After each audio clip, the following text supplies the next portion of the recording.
Yeah, let's take a look at a topic, a subject really, which a lot of people ask questions about, which is, well, actually when you nail it down, it's quite straightforward.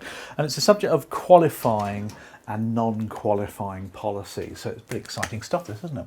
So I'm calling this one qualifying, qualifying and non-qualifying. Now we're talking here about policies, let's get in there, which are linked to taxation. That's where we're coming from here with this topic. Now, whole of life policies and endowment policies are subject to the rules, and they're classified for tax purposes as either qualifying or non-qualifying. So the products we're looking at here then are whole of life policies, whole of life, there you go, and endowment policies.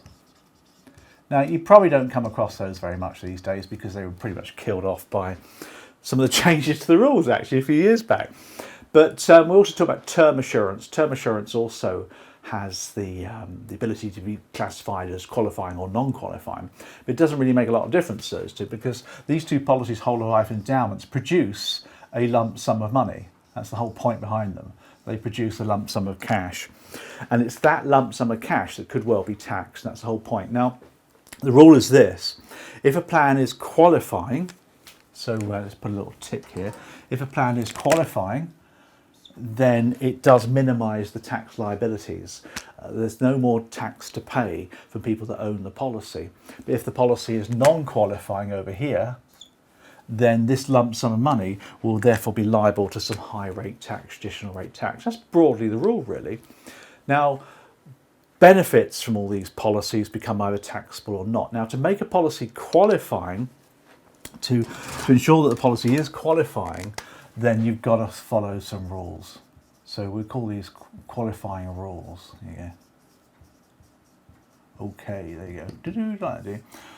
Which makes sense really, because if you think about it, the government gave these things tax benefits. To have tax benefits, people often try to exploit the situation, don't they? So they're going to make you follow rules.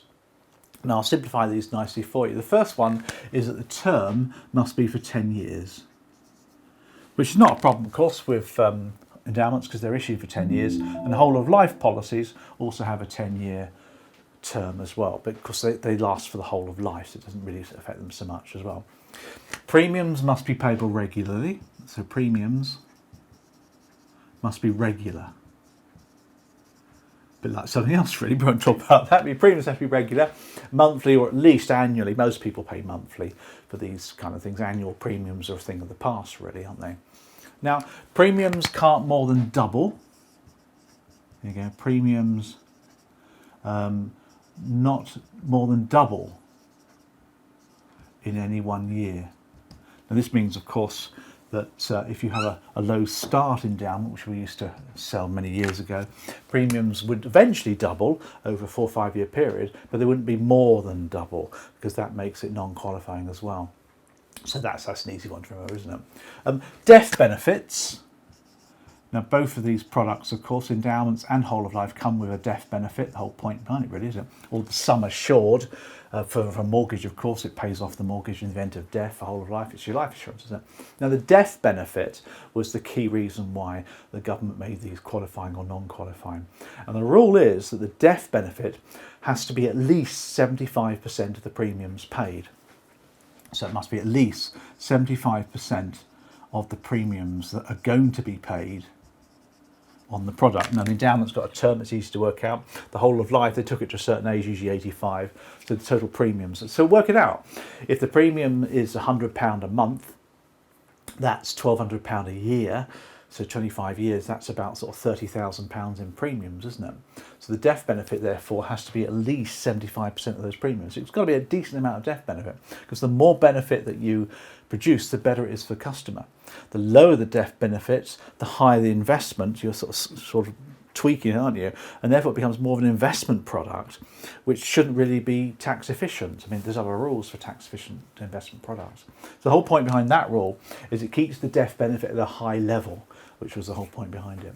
Now, since 2012, the maximum premium is £3,600. There you go. Per annum. for policies taken out since 2012. So that's 3,600 per annum. Now that pretty much killed these things off really as products. I mean, 3.6 per annum is about sort of £300 a month, which it's quite a reasonable amount of premium, isn't it, to pay? But it kind of made it difficult to have larger policies really, and that keeps it qualifying. So that's the rules to make policy qualifying.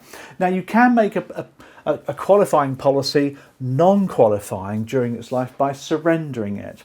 And if you were to surrender the policy within 10 years, it's a 10-year rule, or 3/4 of the original term, then it could become a non-qualifying policy. So an endowment policy that's qualifying during its life, if you surrender it, there you go, surrender the policy, within 10 years or 3/4 of its term, whichever comes first, then that could make it non-qualifying. And that had the effect actually of killing quite a lot of endowment policies, or the qualifying nature of a lot of endowment policies, because people would sometimes surrender them early. They're advised never to do so, but that would often cause a problem along the way. Now, tax then, if it's a non-qualifying policy, becomes payable when the policy pays out, effectively. They call this a chargeable event. You might have come across that term before. So typically we've got maturity, surrender, if I mentioned to you, or death, of course, or selling the policy to somebody else, assignment, effectively, for an amount of money. These are what's called a chargeable event.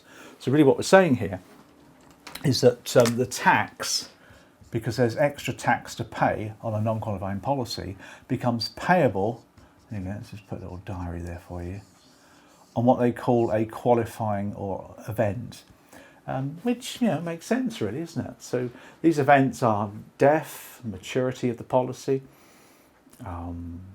selling it for an amount of money, of course, or surrendering the policy itself. And what they do is that the amount of the extra tax that's paid, because bear in mind, of course, that these things have basic rate tax already paid for.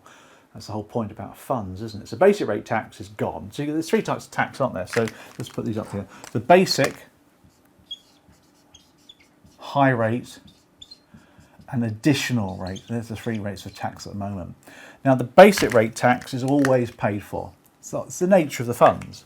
So nobody ever has to pay that. So in the chargeable event where high rate or additional rate is going to be paid, occurs on death, maturity, I mentioned here.